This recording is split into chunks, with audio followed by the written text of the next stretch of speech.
Divisibility rule of 22 చూసుకున్నట్లయితే 22ని మనం ఎలా రాసుకోవచ్చు, 2 into 11గా రాసుకోవచ్చు కదా ఫ్యాక్టర్స్ రూపంలో. అంటే ఇక్కడ 2 రూలు పాస్ అవ్వాలి, 11 రూలు పాస్ అవ్వాలన్నమాట.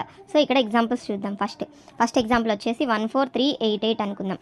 సో 2 రూల్ టెస్ట్ చేస్తే 2 రూల్ ఏంటి, last digit should be even number. 8 ఉంది, ఈవెన్ నెంబర్ కాబట్టి 2 రూల్ పాస్ అయిందనమాట.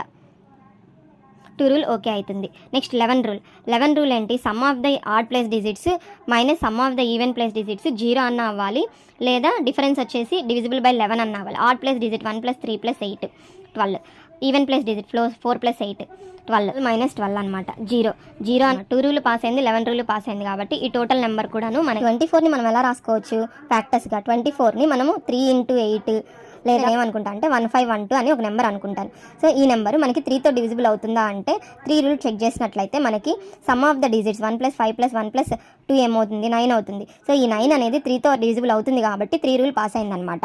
సో నెక్స్ట్ ఇక్కడ 8 రూల్ ఏం చెప్తుంది, last 3 digits should be divisible by 8 అనమాట. లాస్ట్ 3 డిజిట్స్ ఈ నెంబర్లో ఈ 5 సో అంటే 8తో డివిజిబుల్ అయింది కాబట్టి 8 రూల్ కూడా ఓకే అయింది, 3 రూల్ పాస్ అయింది. సో ఇచ్చిన నెంబర్